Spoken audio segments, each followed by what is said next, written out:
Hello hi welcome back this is Sagar zoology classes. మనం previous class నుంచి porifera, cnidaria, platyhelminthes, nemathelminthes, annelida, arthropoda, mollusca, echinodermata, hemichordata వరకు నేను invertebrates యొక్క general characteristics మీకు చెప్పాను up to classes వరకు. అయితే ఆ వీడియోస్ మీరు ఇన్వర్టిబ్రేట్స్ మీరు క్షుప్తంగా చూస్తే, మీరు నోట్స్ ప్రిపేర్ చేసుకుంటే మన ఛానల్ని ఫాలో అవుతూ మీరు నోట్స్ని ప్రిపేర్ అవ్వండి. అదేవిధంగా ఎన్సీఆర్టీ బుక్స్ని దగ్గర పెట్టుకోండి. అదేవిధంగా స్టేట్ బుక్ అయినటువంటి జువాలజీ బుక్ని పట్టుకుంచండి. సో ఈ రెండు బుక్స్ని మీరు రెండింటికి డిఫరెన్సెస్ మీరు అబ్జర్వ్ చేయొచ్చు. సో ఎన్సీఆర్టీని సిలబస్ని బేస్ చేసుకుంటే కొద్దిగా మ్యాటర్ అనేది కొద్దిగా డిస్క్రిప్షన్ తక్కువ ఉంటుంది. బట్ స్టేట్ సిలబస్ ఏంటంటే ఎంసెట్ అదేవిధంగా నీట్ని బేస్ చేసుకుని రెండింటిని కలిపి ఇంక్లూజివ్ చేసి రెండింటిని కలిపి స్టేట్ బుక్ లో ఉంటుంది. కాబట్టి మీరు ఫాలో అయ్యే వాళ్ళు ఫస్ట్ నుంచి ఎన్సీఆర్టీని ఫాలో అయ్యే వాళ్ళు ఫాలో అవ్వండి. ఇక స్టేట్ వాళ్ళు స్టేట్ సిలబస్ ని ఫాలో అవ్వండి. సో మీకు ఎంసెట్ కనుక నీట్ కనుక రెండు ర్యాంకులు రావాలనుకుంటే మీరు స్టేట్ బుక్ ని చదవండి. లేదు సార్ మాకు నీట్ కావాలి సార్, నీట్ ర్యాంక్ కొట్టాలనుకుంటే so you are preferred first NCERT. So ఎన్సీఆర్టీని అదేవిధంగా ఆబ్జెక్టివ్ బిట్స్ ని ప్రాక్టీస్ చేయాలి. ఓకేనా? సో అదేవిధంగా ఇన్వర్టిబ్రేట్స్ లో చాలా రకాలుగా మీరు చూసే ఉంటారు. సిమ్మెట్రీ అని, ఆర్గన్ లెవెల్స్ ఆఫ్ ఆర్గనైజేషన్ అని, అదేవిధంగా excretory organs, digestive tract, circulation, excretion, ఓకేనా, రెస్పిరేషను, రిపోర్టివ్ పార్ట్స్, ఇవన్నీ డిఫరెన్సెస్ ఉన్నాయి. సో ఇన్వర్టిబ్రేట్స్ లో మొత్తం ఎవల్యూషనరీగా చేంజ్ అవుతూ వస్తుంది అనమాట. సో ఇక ఈరోజు టాపిక్ ఏంటంటే అనమాట కార్డేటా అనమాట. సో కార్డేటా గురించి మనం ఈరోజు తెలుసుకోబోతున్నాం. ఓకేనా? So today we are going to discuss about the topic name is the phylum is Chordata. So Chordata జీవులు, ఓకేనా, అంటే వెన్నుముక కలిగినటువంటి జీవులు అంటాం. So it is also called vertebrates అంటాం. సో ప్రీవియస్ క్లాస్ లో మనం ఇన్వర్టిబ్రేట్స్ గురించి చెప్పాం, Porifera to up to Hemichordata వరకు. సో ఇక్కడ ఏంటంటే కార్డేటా అనేది ఇక్కడ మనం అబ్జర్వ్ చేయొచ్చు. అంటే వెన్నుముక కలిగినటువంటి జీవులు అనేవి ఎలా ఉంటాయి, సో వాటి యొక్క ప్రాముఖ్యత ఏంటో మనం ఏదో తెలుసుకుందాం. అదే వాటి యొక్క జనరల్ ఫీచర్స్ ఏంటో మనం ఏదో తెలుసుకుందాం. ఓకేనా? So the phylum Chordata processes A notochord. Very very important. Chordata అనగా ఇక్కడ ముఖ్యంగా నోటోకార్డ్ అని పిలవడం జరుగుతుంది. దీన్నే మనం పృష్ఠ దండం అని చెప్పేసి అంటాము. అదేవిధంగా a primary endoskeleton elements. So the primary ముఖ్యంగా ఉన్నటువంటి ప్రాథమికంగా ఉన్నటువంటి అంతఃపంజరంలో అంతరాస్థి పంజరంలో ఉన్నటువంటి మొదటి క్యారెక్టర్ ఏంటంటే the distinctive character is notochord. So వీటిలో నోటోకార్డ్ ని కలిగి ఉండటం యొక్క ప్రాథమిక లక్షణం అని చెప్పవచ్చు. సో వీటిలో the major 4 principal chordate characters ఏంటి అని చెప్పేసి మీకు ఐపీఓ రావడం జరుగుతుంది. అంటే పబ్లిక్ ఎగ్జామినేషన్ లో ఇది 4 మార్క్స్ కూడా చాలా ఇంపార్టెంట్. దానితో పాటుగా దీంట్లో నీట్ నుంచి కూడా క్వశ్చన్స్ అనేవి అడగడం జరుగుతుంది. ఓకేనా? So the 4 principal chordate characters is they are 4. What is notochord, dorsal tubular nerve cord, and pharyngeal slits or clefts, and fourth one is post anal tail.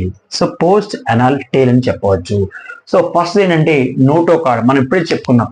So the chordate లో first లక్షణం ఏంటంటే notochord కదా. So notochord ఏంటో మనం ఈరోజు discuss చేద్దాం. So notochord అంటే it is a flexible rod like structure. So ఇది ఎలా ఉంటుందంటే రాడ్ లైక్ స్ట్రక్చర్ కలిగి ఉంటుంది.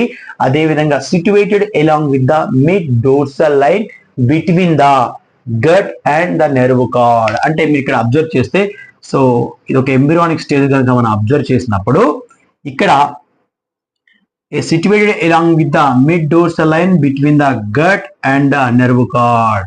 So gut and nerve cord. So nerve cord కి అదే విధంగా digestive track, that means gut అంటాం.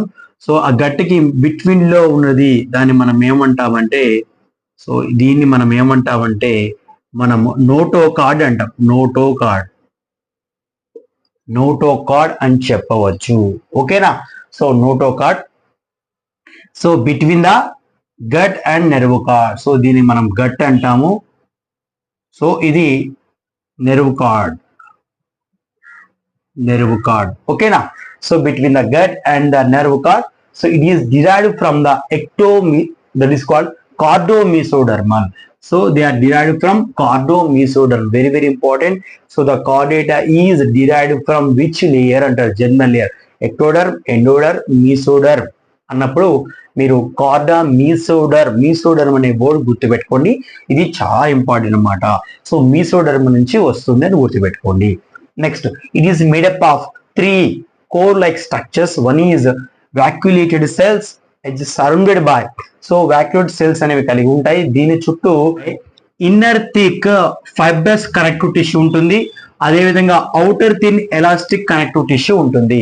ఇక్కడ మీరు అబ్జర్వ్ చేస్తే డయాగ్రామ్ లో, సో వీటిని మనం VC సెల్స్ అంటాం, అంటే vacuolated cells. So vacuolated cells ని చుట్టూ inner thick fibrous connective tissue ఉంటుంది, అదేవిధంగా అవుటర్ లేయర్ దేంతో మేడప్ అవుతుందంటే ఎలాస్టిక్ కనెక్టివ్ టిష్యూతో మేడప్ అవుతుంది, ECT అంటాము. So the 3 core lines is made up of, that is notochord అన్నమాట. ఓకేనా. సో అదేవిధంగా dorsal tubular nerve cord. So dorsal tubular nerve cord అంటే a single hollow tubular or fluid filled nerve cord is situated above the notochord. అంటే ఇక్కడ మీరు observe చేయొచ్చు, above the notochord. So notochord పైన ఉన్నటువంటి ఈ స్ట్రక్చర్ ని మనం ఏమంటామంటే మనము నెర్వ్ కార్డ్ అంటాము. అంటే నోటోకార్డ్ పైన ఉంది నెర్వ్ కార్డే కదా, సో దీన్ని మనం డోర్సల్ ట్యూబులర్ నెర్వ్ కార్డ్ అంటాము. సో డోర్సల్ అంటే మనకు తెలుసు, డోర్సల్ అంటే పైన కనిపించేటువంటి ఈ పార్ట్ ని మనం డోర్సల్ ట్యూబులర్ నెర్వ్ కార్డ్ అని చెప్పవచ్చు, ట్యూబ్ లాగా ఉంటుంది. సో అదేవిధంగా it is a non ganglionated, ఇందులో గ్యాంగ్లియస్ అనేవి కలిగి ఉండవు. So non ganglionated which is derived from the ectoderm. So ఈ క్వశ్చన్ అనేది మీకు నీట్ లో అడుగుతాడు. ఎట్లా అంటే, so tubular nerve cord is derived from which layer అంటాడు. So that layer is called ectoderm. గుర్తుపెట్టుకోండి, ఎక్టోడర్మ్ అన్నమాట. సో అదేవిధంగా it gets enlarged to form a the anterior end is become a brain. So ఇక్కడ anterior end ఏమవుతుంది, nerve card అంతా brain గా form అవుతుంది. So ఇది మీరు గుర్తుపెట్టుకోవాలి, the dorsal tubular nerve cord. So nerve card అనేది ఫర్దర్ గా మనకి CNS, సెంట్రల్ నర్వస్ సిస్టమ్ గా పనిచేస్తుంది. బట్ లార్వల్ స్టేజెస్ లో ఇది బికమ్స్ ఇన్ ద బ్రెయిన్ గా ఫామ్ అవుతుంది, గుర్తుపెట్టుకోండి. నెక్స్ట్ థర్డ్ జనరల్ క్యారెక్టర్ అయినటువంటి principal character pharyngeal slits or clefts అంటాము. So pharyngeal slits are series of lateral petrification in the wall of the pharynx. అంటే so pharynx యొక్క left and right side లో, గ్రసనీ భాగంలో అంటే పారిక్స్ రీజన్ లో left and right side లో మనకి ఇక్కడ గిల్స్ అనేవి కనిపిస్తాయి. వాటిని మనం మొప్ప చీలికలు అంటాము. సో ఈ మొప్ప చీలికలు ఎక్కడి నుంచి ఆరిజిన్ అయితే అంటే, so they are the origin from ecto endodermal origin. Very important. So pharyngeal slits are origin from ecto endodermal origin గుర్తుపెట్టుకోవాలి. సో నెక్స్ట్ గిల్స్ ని ఇంకో పేరు అంటాం, గిల్స్ ని బ్రాంకే అంటాము. So which is for the exchange of gases. Very very important. So the gills are major respiration takes place the exchange of gases present in the larval stage. Very very important. So పిండ దశలో ఉన్నప్పుడు, larval stage లో ఉన్నప్పుడు ఈ gills అనేవి ప్రముఖ పాత్ర వహిస్తాయి, అది కూడా శ్వాసక్రియకు ఉపయోగపడతాయి, గుర్తుపెట్టుకోండి. Next post anal tail. So post anal tail అంటే దీన్ని మనం తోక భాగంలో ఉన్నటువంటి చెప్పవచ్చు, అంటే posterior parts. So the chordates have tail extending posterior to the anus. ఇది చివరి కొన భాగంలో ఉన్నటువంటి, దేహం యొక్క కొన భాగంలో ఉన్నటువంటి టైల్ రీజన్ అనేది ఏర్పడుతుంది. సో ఇది కూడా యానస్ దగ్గర కలిగి ఉంటుందని చెప్తున్నాడు. Next it provides the locomotion of mini aquatic species. So ఈ పోస్టీరియర్ టైల్ యొక్క ఫంక్షన్ ఏంటంటే ముఖ్యంగా ఇది లోకోమోషన్ కి ఉపయోగపడుతుంది, అంటే స్విమ్ చేయడానికి. అదే విధంగా ఫిషెస్ కోవచ్చు, మీరు ఫ్రాగ్స్ చూడొచ్చు, వాటి యొక్క లార్వాలు కూడా మనం అబ్జర్వ్ చేస్తే లోకోమోషన్ కి ఉపయోగపడతాయి. అదే విధంగా act as a balancing organ.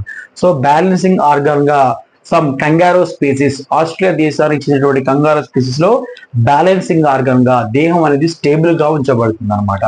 So వీటన్నిటితో పాటు ఈ 4 జనరల్ క్యారెక్టర్స్ తో పాటుగా ముఖ్యంగా ఈ స్టేట్మెంట్ లో ఎక్కువ ఇవ్వడం జరుగుతుంది. కార్డేట్ యొక్క స్టేట్మెంట్స్ ఇచ్చి ఏది రైట్ ఏది రాంగ్ అనే విషయం అడుగుతారన్నమాట. సో గుర్తుపెట్టుకోండి. So they are the bilateral symmetry and the triploblastic animals and the organ system level of organisation and the metamerism shows and the cephalization is exhibit and eucoelomate animals. So ఇది బాగా గుర్తుపెట్టుకోవాలి. Bilateral symmetry, triploblastic, eucoelomate, metamerism, cephalization. ఓకేనా. And eucoelomates. And coming to complete digestive tract ఉంటుంది. So జీర్ణ వ్యవస్థ అనేది బాగా అభివృద్ధి చెందుతుంది. అదేవిధంగా క్లోజ్డ్ టైప్ సర్క్యులేషన్ కూడా జరుగుతుంది, గుర్తుపెట్టుకోవాలి. And coming to ventral myogenic heart. So ఉదర భాగంలో మయోజెనిక్ హార్ట్ అనేది కలిగి ఉండడం దీని యొక్క ముఖ్యమైన లక్షణం అన్నమాట. So the chordates of 4 principal chordate characters are it may as the IP. So ఇది ఐపీలో క్వశ్చన్స్ ఇవ్వడం జరుగుతుంది. అదేవిధంగా నీట్ లో నోటో కార్డ్ అనేది ఎక్కడి నుంచి ఆర్జిన్ అయినా అంటారు. So they are from mesoderm. And the dorsal tubular nerve కూడా ఎక్కడి నుంచి ఫామ్ అయింది. So they are the ectodermal origin. And the pharyngeal gills అనేవి ఎక్టో ఎండోడర్మల్ ఆర్జిన్, గుర్తుపెట్టుకోవాలి. సో ఇలాంటి క్వశ్చన్స్ ఇచ్చినప్పుడు మీరు క్యాచ్ చేయాలన్నమాట. సో ఇటువంటి రెడ్ లైన్స్ మీరు బాగా అండర్లైన్ చేసుకోండి.